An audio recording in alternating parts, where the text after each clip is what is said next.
Hey guys, so today we're going to talk about a different type of starseed. I did a part one to this video where I talked about walk-ins and soul forks. I'll link that down below. So today we're going to talk about soul braids. And first of all, I want to give you the definition just so that we're all on the same page once again. A lot of people think that starseed is somebody who has lived on a different planet. That's not the case, based on the fact that we've lived thousands of lives. If that were the case, almost everybody would be a starseed. But what we're talking about is non-physical consciousness, which is source energy, God, whatever you want to call it, projected forth into an extraterrestrial. So you can think of a source stream being projected forth into an extraterrestrial. This extraterrestrial with an intention based on it's going to benefit from this idea, this intention to project forth its stream of consciousness into a human being. So we're looking at source energy projecting forth into this extraterrestrial, creating this extraterrestrial. And then we are looking at this extraterrestrial setting this intention to focus its energy on projecting forth its stream of consciousness into a human being, a third-dimensional human physical being. So when we're talking about soul braids in general, we're talking about an extraterrestrial who has projected forth its stream of consciousness into this third-dimensional being, like I said earlier. But what we're looking at is, you know how like with a walk-in, when I was saying that the original soul stream that's powering the body withdraws. Well, the original soul stream, so you could picture me with my original soul stream still here. What happens is then this extraterrestrial braids with the original soul stream. So energetically, like if you're looking at the top of my head right now, it would look like a double helix. Why this happens, there's a multitude of different reasons as to why this would happen. It could have been soul contract previous to coming into this existence. It could have been a couple things for me. I had an intention coming into this lifetime to be a teacher.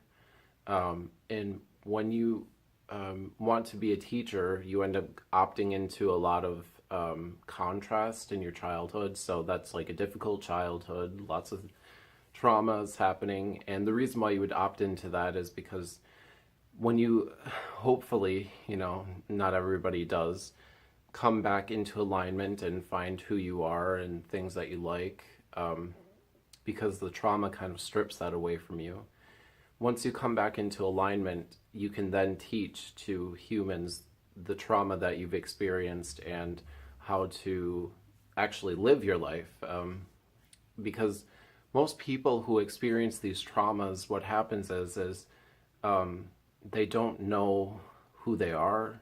They don't know what they like, so they go on this kind of, their life ends up just being like pointless. It's like they're just a shell of a person, going through the motions of what they have to do, working a 40-hour work week at a job that they don't like. Maybe they're in a relationship that they're not fully, invested in or feeling seen, and they're just sticking with it because it's like they feel like they have no option. It's like they're powerless to a lot of these things. And so a teacher would go through all of this, come back into alignment to teach these people how they were able to get through it and kind of give them a higher perspective on their lives in general. It could have been soul contract, which basically a soul contract is, like your parents, for instance. You choose your parents, you choose your siblings, where you're going to be born, the time you're going to be born, which really does have a big effect on you. Like the energies of the planet and the day, the feeling just of the day and where you're going to be born goes into a lot of you as a person, and you as a person and the time of day and the parents and all of these things that you're choosing is going to go into the themes that you're here to experience and all the different perspectives that you're going to gain while being here. Another reason that you might experience manifesting a soul braid into your life is, once again, if we go back to the trauma holds you out of alignment, basically, and at some point there might be a time where your original source stream that is powering your body, the energy that's coming into your body, it might be that along some point in your life or your entire life you're rejecting yourself. And when that happens, it's like you're rejecting the energy that's streaming into you. But also going through all of this trauma, what happens is, if you can think of this as like your whole source stream, right? Well, when you go through a trauma, you are not present through the trauma. Like if you could right now think of a trauma that you went through, something crazy that you went through. If you're thinking about it in your mind, are you imagining it happening to you, or are you watching it happen to you? And if you're watching it happen to you, that means a soul part of your aspect split from that point. So we know about, the fight or flight mechanism, which are very common. So if you get into a situation where you feel like the will to survive, you're either going to fight out of it or you're going to flee. You're going to run away.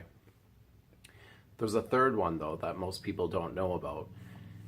And that's called freeze and dissociate. So for some reason, if you're not able to do either one of those, what happens is you're physically there, you're frozen kind of in that state, but you're dissociating from what's happening. And what the dissociating part basically means that the soul that is powering you, the aspect that is not able to be present, splits. So like a crazy example would be if you're experiencing rape or something. Your body is physically there, but you can't do anything. So part of your soul, an aspect of your soul, splits off, which then takes away this energy. So it's like less and less energy. You experience more trauma, it's less and less energy if your soul has, split. So like maybe if you've experienced rape, your aspect, just to like go into it a little bit deeper, an aspect of you always goes into the perpetrator. So there's an aspect of you in that perpetrator. If you were on the ground while this was happening, maybe an aspect of you went into the carpet. It's literally because that part of you is just trying to get to safety. So where's the safest place to be? In the perpetrator, because then you're not having to experience physically like the perpetrator coming at you. And the carpet, it's like, nobody can get into the carpet. And it's weird because I've had experiences with people who have said like, I don't know why, but I have like a fascination with whatever it might be. Like for instance, you could say like a snow globe. They've just always, liked them.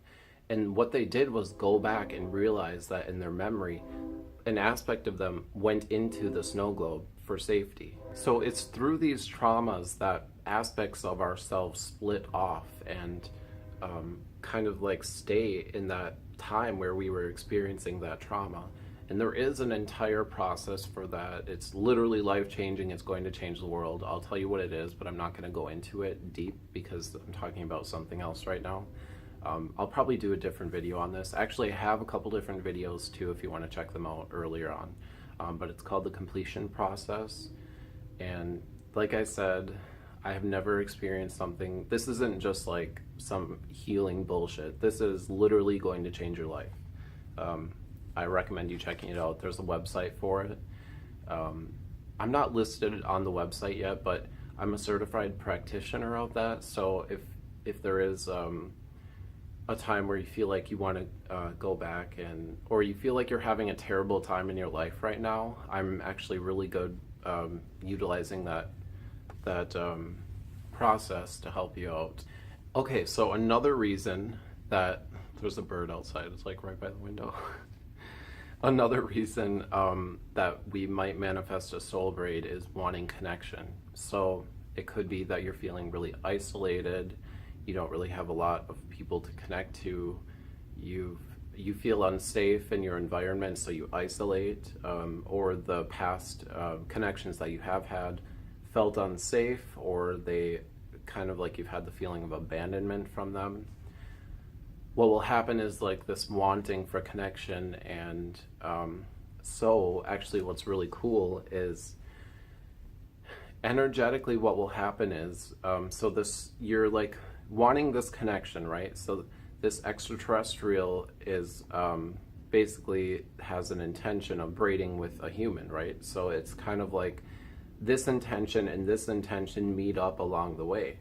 And so what it would look like energetically when a soul braids with you is, if you've ever seen like a lightning strike, it's literally like, you know how the lead comes up from the ground first before the lightning hits?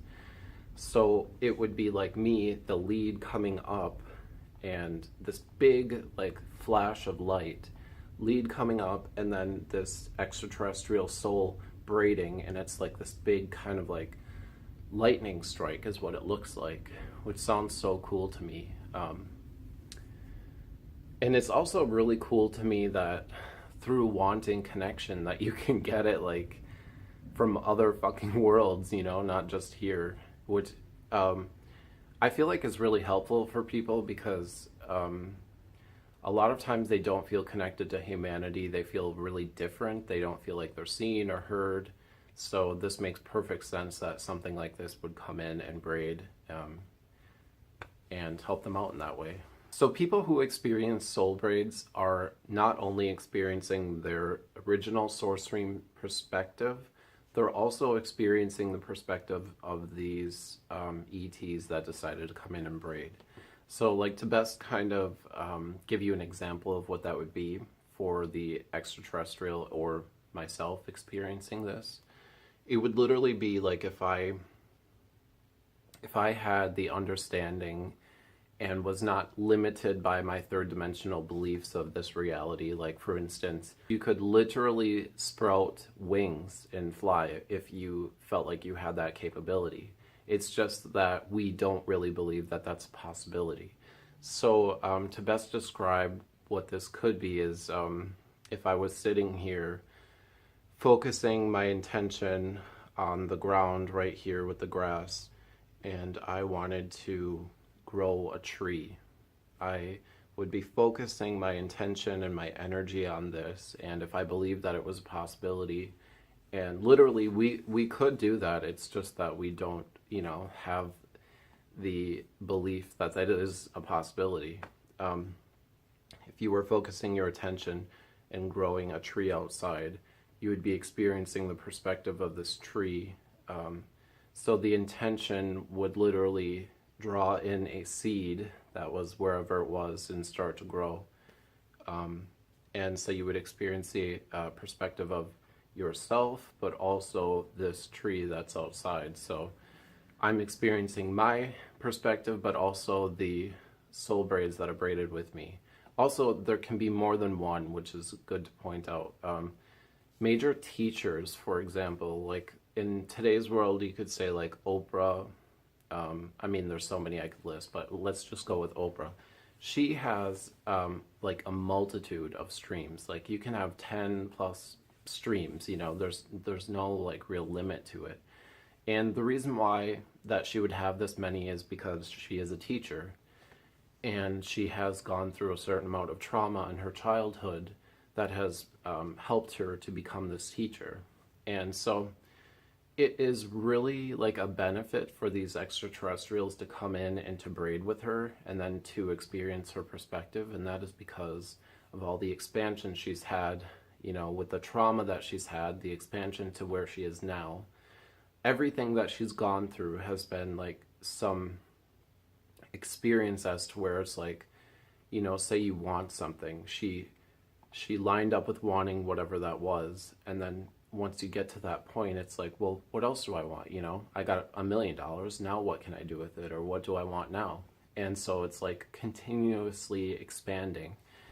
And so the fact that she's a teacher and she's meeting all of these people and teaching all of these things, but as well learning all of these things, it's really such a benefit for these extraterrestrials to experience what she's experiencing.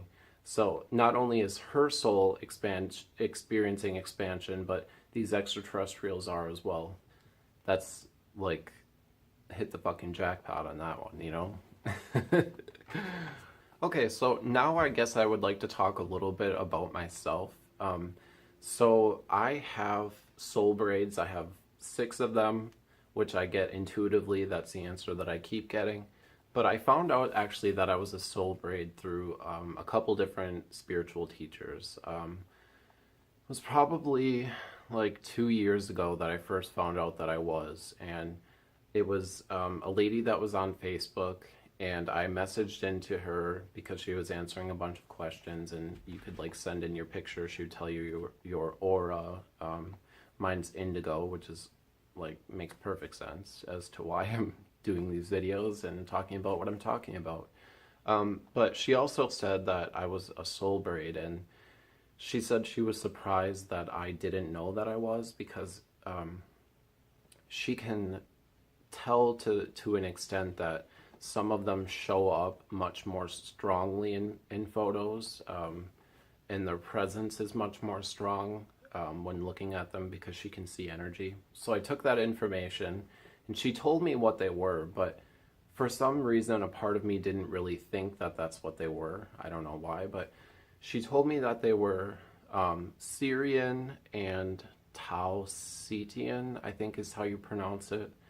And Syrians are actually a major part of what's happening here on Earth. Like I was saying, there's a million different types of extraterrestrial species, but there are 7 main ones that have a lot to do with Earth, and Syrians are, definitely one of them.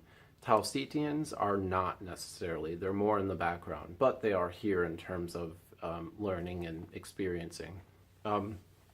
But kind of like after she said that to me, I don't know, there was a little bit of doubt, especially after like, a year had gone by. It just didn't feel like that. So I got the opportunity in January to go to Philia Center, and I trained with Teal Swan to become the practitioner that I was talking to you about for the completion process. And we had a Q&A at the end, and it was really cool to be able to ask her questions. And I said to her, so I was told that I was a soul braid, and she said, you are a soul braid, you do have that. And I asked her, well, what is it? And she said it was Pleiadian. And that made perfect sense to me, because at that point, I was reading books about the Pleiadians for some reason. Like, I just felt really drawn to them. And, like, their whole reason for why they're here, it just kind of, like, resonated with me, and they were most interesting to me too. And so what I want to explain is like how it feels is like it doesn't really feel like, oh, I'm a soul braid, it's not like that at all. It's but what it feels like, if I'm staring out the window, it's almost like I'm experiencing myself staring out the window. It's really weird, because you can be just looking at something and it's like you're not totally in the game. It's like you're the controller with the game. You're watching the player. And it's sort of like a weird feeling, because I don't know, it's like you can experience your thoughts at the same time. And it can be very unified, or it can be very confusing. So the purpose of the Pleiadians and why they're here is to bring higher wisdom, enlightenment, and connection to individuals whose purpose here resonates with their work and their perspective. It's like if you were to be a teacher, like what I'm doing right now, it's like one of my passions. It would serve a purpose for them, for their soul to braid with yours. So just a few more facts on the Pleiadians. If you were to see one in person, they appear Nordic. Most of the time you'll see blonde hair. They don't all have blonde hair though, but if you were to go to like Sweden, Norway, anywhere in that area, it's that kind of bone structure. And also, so like they're really high frequency beings. Like their spirituality is like really connected, and they understand things on a higher level to such a degree that it's really crazy. And if you were to experience one in person, it's like just kind of like experiencing a person, but their emotions, they don't have emotions like we do, so they wouldn't react to things like we do. like say if somebody passed away, it wouldn't be like absolute like heartbreak, crying, that kind of stuff. It would just be kind of emotionless, you know, because they have this higher understanding. It's not like you're saying goodbye to somebody for, you know, forever. It's like they can still experience them also, though, because they're non-physical beings. They're fifth dimensional beings, which I don't think I've mentioned yet. So they're predominantly fifth dimensional, and they can come into the physical here as well, but like they're one of the ETs that actually can. But that's probably a whole nother video that I'll probably go into at some point. So this might be a little bit controversial, but it's a perspective that I resonate with, so I'm going to share it with you, and you can leave it or take it, whatever you want to do. But what I've heard from a really good friend and somebody who I trust more than anybody is that basically the human race has Pleiadian DNA in it. And so from the very beginning, it was a humanoid and a Pleiadian that basically started the human race in terms of, it was like a love connection. It wasn't like an experiment. It wasn't anything like that. It was actually like they were bonded with each other. So it would have been this humanoid being, whatever that would look like, and this Pleiadian, and they basically created the human race in terms of what we look like today and how we've evolved. And people who have lighter skin tend to have more Pleiadian DNA than people who have darker skin. And I have heard before that people think that it's like a multitude of different extraterrestrial DNA that's gone into our human race, but from what I've heard, that's not the case. It's only Pleiadian and humanoid that has created us. So if that's interesting to you, like it's really interesting to me.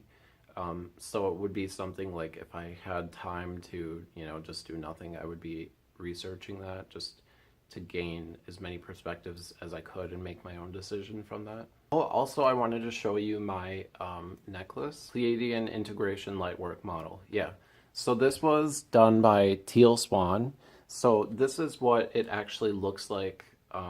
So energetically, like whatever this model is that the Pleiadians created, she was able to take it into the physical and actually paint it. So this was a painting that's made into a pendant. It's about basically taking the conscious and the subconscious and all the separate parts of ourselves and making them whole. So like one integrated kind of being, which I thought was really cool. Also, I just think it's really fucking cool that she can take something that was made by them and, you know, make it physical so we can experience it. So that pretty much concludes this video. Thank you so much for watching. I really have fun talking about this. And if you have any comments, please leave them in the comments section. If you'd like this video, that would be awesome, or even share it. But also, if you'd like to subscribe, that would make my day. So thank you guys so much for watching. Have a good day, and I'll see you next time. Bye.